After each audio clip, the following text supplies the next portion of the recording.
So about the film, I've seen the film, and I'll be honest, it's probably not. It's not meant to be an emotional film, is it? It's meant to be a bit of a rom-com, a bit of funny. I found it quite emotional. Aww. It was literally like watching a film about my dad. Amazing. So in a sense of, well, I'll tell you what it is, what we're trying to do. What we're trying to do with this is something different. Now, obviously, we've got our whole audience from the Football Factory, the business, you know, good films. Been a long time ago, but the business is nearly 20 years ago. So what we're doing is having a nod to them films. Obviously, Jeff Bell's in it, plays your old man. Callum McNabb as well, and little Joe Jackson.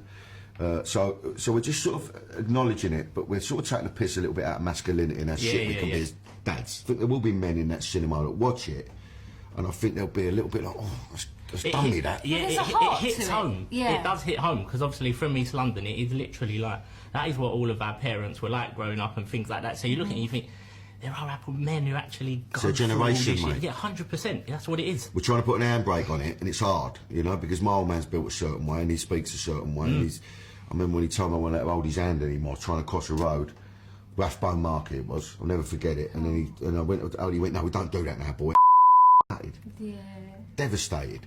You know what I mean? Because it's like... Yeah, it's only because he's being a geezer, but I just wanted to hold his hand. I was shitting myself. Motors coming left and right. But it's interesting you say that. That's good, because that's what we want. We want to highlight. You spoke about a lot from the beginning, didn't you? It's about highlighting... absolutely, a culture. The heart, and the heart of it all. You know, he's trying to save his marriage. It's a love story, essentially. He does love his missus. He's a bit of a twat, Jack.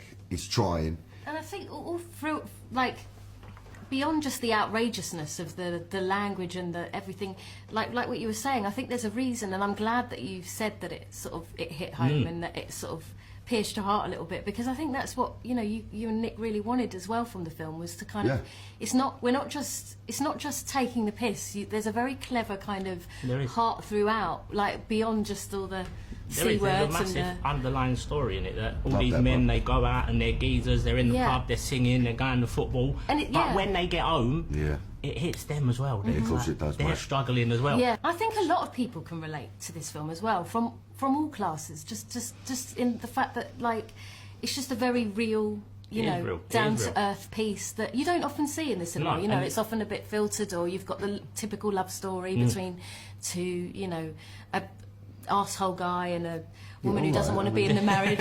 But it's not. But that isn't what this is. This piece is like they're madly in love with each other. At the end of the day, that they're going through a ton of stuff in life, as is everyone, and but they're navigating it together, not separately. And I think that's what's really beautiful about our characters, and that it's Nick Bridget really Jones with the word cunt. Well, that's it. If you take the language out, it's the same as any other love story. Two people are in love who want to work through their issues to get together. But there'll be people out there, like you said, who will turn their nose up a little bit at the language. Love it. Bring it on. Fuck good 'em. Man. Good man. You're our audience, really, both. So that's, as long as we can keep you happy, we're happy.